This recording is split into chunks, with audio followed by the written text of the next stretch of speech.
बिस्मिल्लाहिर्रहमानिर्रहीम। शुरू करता हूँ अल्लाह के पाक नाम से जो बहुत बड़ा मेहरबान नहायत रहने वाला है। दोस्तों, बहनों, भाइयों, बुजुर्गों, अस्सलाम वालेकुम व रहमतुल्लाहि व बरकातुहू। हम आज आपको कुरान पाक से शिफा और वाक़यात पर मालूमाती इस्लामी सीरीज की किस्त नंबर 16 में खुशामदीद कहते हैं। इस वीडियो में हम बयान करेंगे कुरानी कहानी हजरत इब्राहीम अलैहिस्सलाम का ईमान और खाना काबा की तामीर। तो दोस्तों, हजरत इब्राहीम अलैहिस्सलाम इस्लाम के सबसे ज्यादा काबिल एहतराम पैगंबरों में से एक है, जो अपने अटल ईमान और अल्लाह की इताअत के लिए मशहूर है। इनकी जिंदगी आजमाइशों से निशान ज़दा है, जिसने इसकी अकीदत का इम्तिहान लिया और इनमें से हर एक के जरिए वो खुदा की मर्जी के ताबा होने का नमूना बनकर उभरे।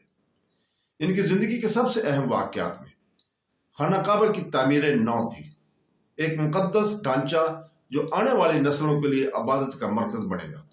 ये काम इन्हें और इनके बेटे हजरत इस्माइल अलैहिस्सलाम के सुपुर्द किया गया था, जो इनकी रास्तबाजी और अल्लाह ताला से अकीदत का सबूत है।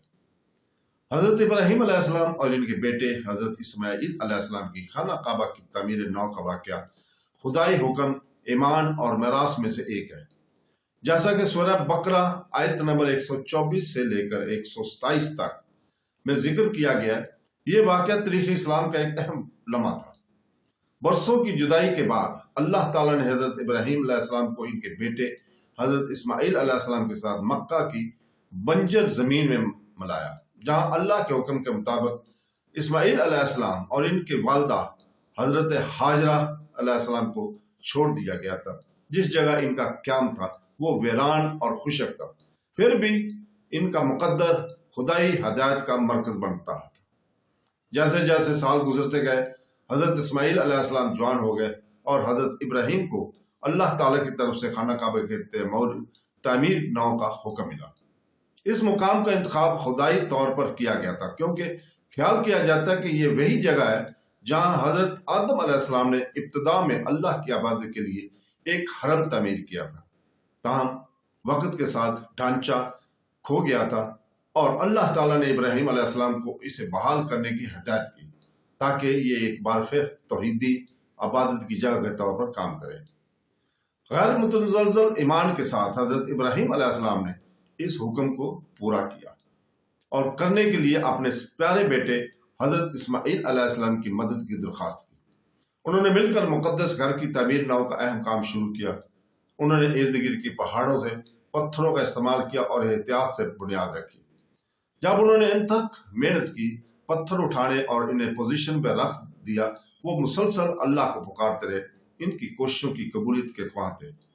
कुरान पाक में दर्ज इनकी मशहूर दुआ इनके खलास और अकीदत की अक्कासी करती है। कुरान पाक ने सूरह अल बकरा 127 और 128 में कहा है कि ऐ हमारे रब, हमसे ये कबूल फरमा, बेशक तू सुनने वाला, सब कुछ जानने वाला है। ऐ हमारे रब, और हमें मुसलमान अपना ताबेदार बना और हमारी औलाद में से एक उम्मत मुसलमान को अपना फरमाबरदार बना, और तू हमें हमारी इबादत का रास्ता दिखा और हमारी तरफ रुजू करने वाला है, सबसे ज्यादा बख्शने वाला, नहायत रहम वाला है। ये दुआ इनकी आजिज़ी और इनकी उम्मीद को उजागर करती है। इनके अमाल अल्लाह को पसंद हुए। उन्होंने न सिर्फ अपने लिए अल्लाह की रजा हासिल करने की, बल्कि आने वाली नस्लों के लिए भी अपने अकीदे पर साबित कदम रहने और तौहीद की मरास को जारी रखने की दुआ की। इनकी लगन ने ज़ाहिर किया कि खाना काबा की तामीर महज एक जिस्मानी काम नहीं था, बल्कि गहरी रूहानी अकीदत थी। इस वाक़या के सबसे नुमाया अनासर में से एक मुकाम हजरत इब्राहीम का शामिल होना था, एक पत्थर जिस पर हजरत इब्राहीम अलैहिस्सलाम के कदमों के निशान थे। कहा जाता है कि जैसे जैसे खाना काबा की दीवारें ऊंची होती जाती थीं, हजरत इस्माइल अलैहिस्सलाम अपने वालिद को पत्थर भेजते थे, जो एक खास पत्थर पर खड़ा थे, जो मुजज़ाना तौर पर ऊपर और जरूरत के मुताबिक नीचे आता था। मुकाम इब्राहीम के नाम से मशहूर ये पत्थर आज भी खाना काबा के करीब मौजूद है और इनकी मेहनत और ईमान की याद दहानी के तौर पर काम करता है। तो दोस्तों, जैसे ही खाना काबा की अपने आखिरी शक्ल इख्तियार की, ये वाज़ा हो गया कि इस मुकद्दस घर का मकसद एक ऐसी जगह है جہاں لوگ صرف ایک حقیقی خدا کی عبادت کے لیے آتے تھے۔ حضرت ابراہیم علیہ السلام اور حضرت اسماعیل علیہ السلام نے دعا کی کہ مکہ مبارک سرزمین اور مومنین کے لیے پناہ گاہ بن جائے۔ انہوں نے اللہ سے درخواست کی کہ وہ ان کے درمیان ان کے نسب سے ایک نبی بھیجے جو انہیں حق کی طرف رہنمائی کرے۔ ایک دعا جو بالآخر وحی کے ساتھ آنے والے نبی محمد صلی اللہ علیہ وسلم کی آمد کے ساتھ پوری ہوئی۔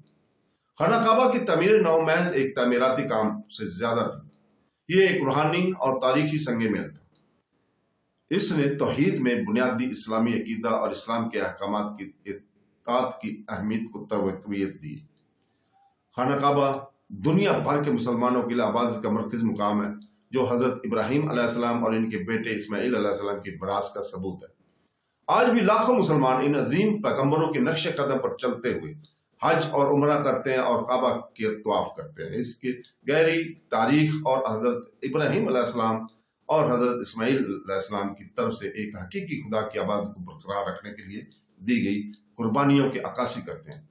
ان کی کہانی تمام مومنین کے لیے ایک پائیدار الہام کا کام کرتی ہے، انہیں ایمان، صبر اور اللہ کی مرضی کے آگے سر تسلیم خم کرنے کی خواہاں یاد کراتی ہے۔ تو دوستو، اس کے ساتھ ہم کل تک کے لیے اجازت چاہتے ہیں اور اللہ تعالیٰ سے دعا کرتے ہیں کہ وہ ہمیں قرآن اور حدیث نبوی پر عمل کرنے کی توفیق عطا فرمائے۔ آمین ثم آمین۔ اللہ حافظ۔